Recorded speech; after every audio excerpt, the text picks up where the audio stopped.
પોતાને બે ભુજાઓ પોતાને ભેગા કરીને ભગવાનની સ્તુતિ કરે. નમામિ શમીશાન નિર્વાણ રૂપમ વિભૂમ વ્યાપકમ બ્રહ્મવેદ સ્વરૂપમ નિજમ નિર્ગુણમ નિર્વિકલ્પમ નિરિહમ ચિદાકાશમ આકાશ વાસમ વજે હમ નિરાકાર ઓંકાર મૂલ્યમ તોરિયમ અને ગિરા જ્ઞાન ગોતિતમ ઈશમ ગિરીશમ કરાલમ મહાકાલ કાલમ કૃપાલમ ગુણાગાર સંસાર પારમ નતોહમ તૃષારાંદ્રિ શંકાસમ ગૌરમ ગંભીરમ મનોભૂત કોટી પ્રભાશ્રી શરીરમ સ્ફુરન્મન કલોલી નીચાલ ચંગાલ સદ ભાલ બાલેન્દુ કંઠે ભુજંગા. હે ભગવાન ભોળાનાથ, હે દીનબંધુ દિનેશ, હે જગતના તારણહાર, માત્ર ને માત્ર તું છે ને તારું ધનુષ છે. ભગવાનની સ્તુતિ કરી અને ભગવાન રામચંદ્રજીએ પોતાની હાથીની હોંડમાં ભુજાઓને આગળ કરી અને ધનુષનો છેડો પકડ્યા અને એ છેડો પકડતાની સાથે ભગવાને ધનુષને ઉપર કર્યું. પોતાના ચરણ કમળના જે જમણા પગનો અંડુકો તે ધનુષની પણસને નીચે રાખી દોરીને તાણી અને તાણતાની સાથે બ્રહ્માંડની અંદર કડડ કટાકો છો અને કડડ દાંત કાઢ કડદ ખપર અને હડડન ગડડન ડણ ખડડ જરદર દરગણ જડ પડડ ગડડ ભકાર ગડડ અને લચક થીરા લડતડ કડડ ભટાન કરતો બ્રહ્માંડ ની અંદર અવાજ થયો અને બ્રહ્માંડની અંદર બ્રહ્માંડને એવું થયું કે ધરતી ફાટી કે ના ધરતી ફાટી નથી, તો શિવના ધનુષના ત્રુટ્યાનો ત્રંબકાર છે. અને એવો બધો કડકડાટ છો કે ઝટપટ પર યુલાટ પલાત નટ વટઝટ લટપટ પટ ઘટ નપટ લઈ કૌ કટ જતી ઇકટ ત્રિકટ ગટ ધનકટ મંડર મટ મટ લપટ મળે. બ્રહ્માંડ આખે આખું છે નાચવા મંડાણું, કારણ કે એક ને એક માત્ર આ પૃથ્વીના બ્રહ્માંડની માલિકો એક જ અવાજ ગુંજતો હતો. શેનો? આ તો બ્રહ્મા જે શિવનું ધનુષ છે, શિવનું ધનુષ તૂટવાના કારણે જે અવાજ થતો હતો. અડડ ગડ બ્રહ્માંડ હલેન દડડ દડડ કાંસા તૂર ગજે ત્રંબાળ ત્રાંસા કૂર દજે કડકડન દતત કડકડત ખપર અને હડડન ગડન દડ ખડડત. આખે આખું બ્રહ્માંડ લડથડવા મંડાણું. કવિઓ લખે આ બ્રહ્માંડની અંદર જે પરિસ્થિતિ આ ધનુષના ભંગાણથી સર્જાય. તુલસીદાસજી મહારાજ શું કહે છે?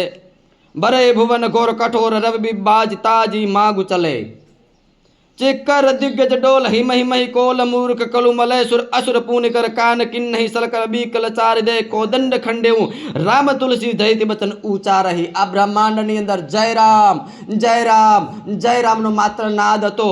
અને આગળ કહે છે ભય ભુવન ઘોર કઠોર રવબરી બાજી તજી મગ માર્ગ ચલે. આ જે સૂર્યનારાયણના ઘોડા છે ને એ આ અવાજના કારણે, આ કડકાટો છો ને કડડાટો અવાજના કારણે સૂર્યના રથને છોડીને ચાલવા મંડાણા. કે આ શું થયું? ભડચા ઘોડા, એવો કડાકો થયો. ભય ભુવન ખોચર બાનું બીધી તુલસીદાસ કે ચિક્કર દિગ્ગજ ગદહી ટોલ મહિયોત કલુ મલે. ચિકારા કરવા માંડ્યા. કોણ? હાથી દિગ્ગજ.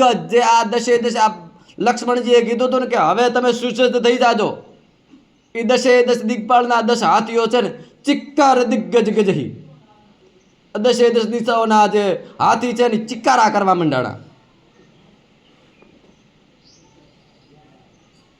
અને બટ બટ બટ નિકટ નિકટ બટ ચૌનટ નરંગ નવગટ યુગટ યુગટ ગટ ધીમિકટ નપટ પટાય જયપુર ધનક ધવરાજ અવર નેવર સુજ અવર નવર શિવ રંગ નમે સણણ સણન બજ સંગ ગહન ગહન ગહનાદ ગજે અને ગ્રજે ગ્રજે ગજવાન એક ઇટસ બ્રહ્માંડ એક સાલડ થડે.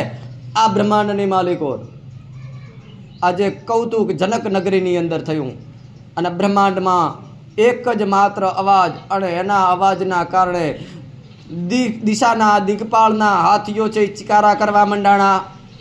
સૂર્યના ઘોડા છે રથને મૂકીને ભાગવા મંડાણા. સૂર્યને એમ કે જાઉં તો જાઉં ક્યાં, ઘોડાઓ છે નહીં ક્યાં. સૂર અસુર મુનિ કાન દિન નહીં શકલ બિકલ બિચારહી. સૂર એટલે દેવતાઓ, અસુર રાક્ષસો, મુનિઓ કર કાનને ઢાંકી નાખો. બધા કાન ઢાંકીને બેઠા છે, કારણ અવાજથી કોઈથી સહન થતો નથી.